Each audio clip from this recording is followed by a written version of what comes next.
5 mois après son viol en réunion dans un train de banlieue qui fit la une des journaux en 2009 et que nous vous racontions récemment, un nouveau drame assombrit l'horizon de Caroline. Sa demi-sœur, Cécile, succombe à un cancer. J'ai toujours su que ce jour funeste arriverait, écrit Caroline dans son livre. Je me revois dans la cour de récréation de mon école primaire. Malgré mon jeune âge, je n'oublierai jamais les mots qui me sont passés par la tête. Un jour, je serai à l'école, papa m'appellera, il me dira que Cécile est morte et je pleurerai. Une sorte d'intuition enfantine. Elle était sûrement déjà malade à cette époque. Le 22 septembre 2009, le fatal pressentiment se réalise. Je suis à l'internat. Je sais pourquoi papa m'appelle à cette heure tardive. Je lui demande, ça y est, elle est morte, si est-ce ça? Oui, elle vient de partir, me confirme-t-il. J'ai l'impression que le ciel me tombe sur la tête, je n'ai plus aucun espoir. Cécile, ma sœur aînée, était ma confidente, ma meilleure amie. Je n'ai aucune envie d'être forte, je suis à bout de force, j'abandonne. En devenant escorte, je faisais littéralement payer les hommes si est l'année du baccalauréat. Tout part en vrille dans ma tête.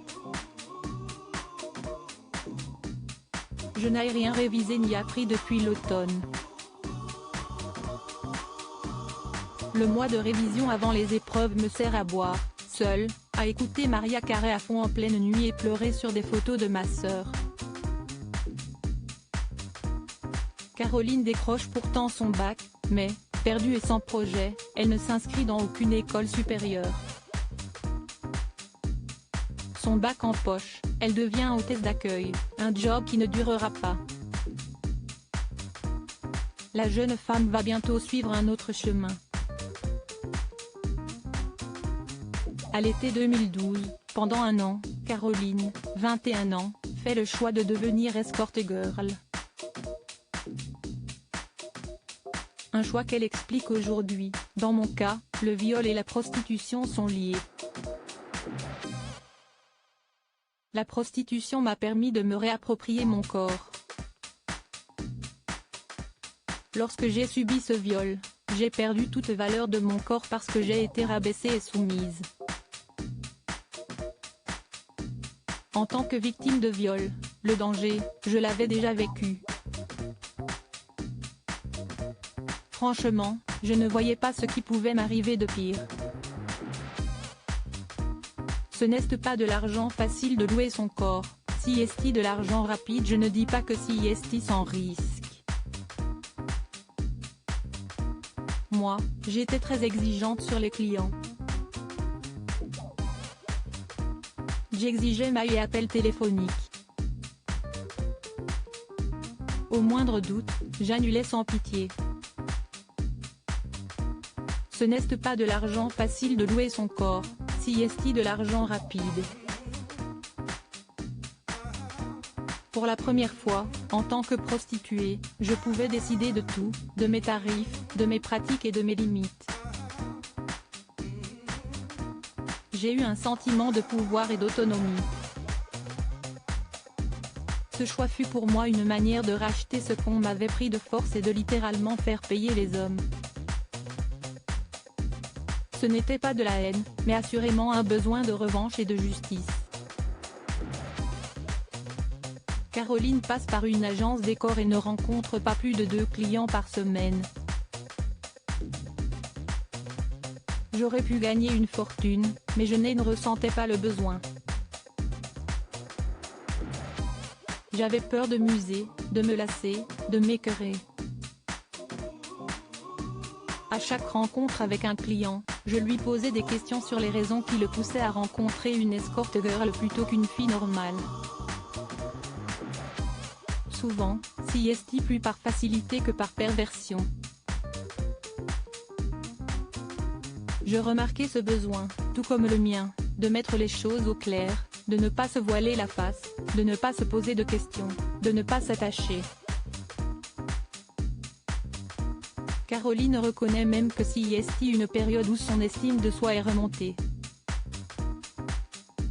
On m'a beaucoup complimenté. J'en avais besoin, car j'étais meurtrie et écorchée vive à cette époque-là. Caroline arrêtera son activité 1 an plus tard. Sa lassitude est venue du mal-être de ses clients.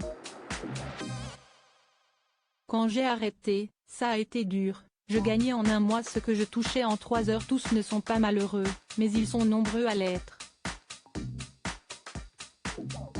Et si est si difficile de porter cela sur ses épaules. Les plus esselés avaient besoin d'un semblant de douceur, qui passait par des bisous et des câlins. Si est ce que l'on appelle la girlfriend d'expérience, la capacité pour une pute de se comporter comme une véritable petite amie, aussi bien en public qu'en privé. Je n'ai jamais aimé le pratiquer, car j'avais le sentiment d'abuser de leur faiblesse. Et puis Caroline tombe amoureuse en dehors de son boulot. Je n'alliais pas prostitution et couple. Alors, j'ai tout arrêté, définitivement. Je suis passé d'un extrême à l'autre. J'ai pris un boulot à mi-temps. Financièrement, ça a été très dur. Je gagnais en 1 mois ce que je faisais en 3 heures.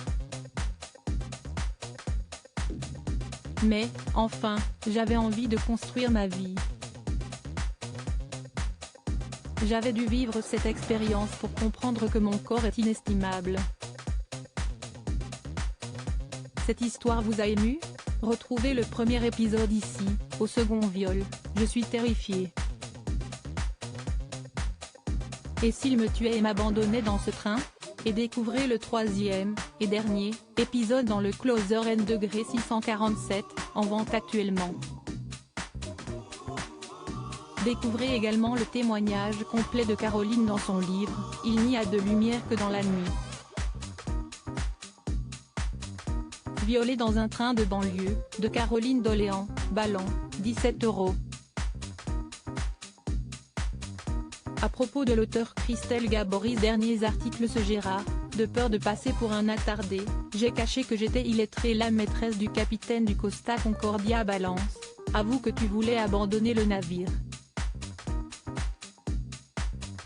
La plume de ce van, grâce à Closer, nous allons pouvoir aider encore plus d'enfants hospitalisés.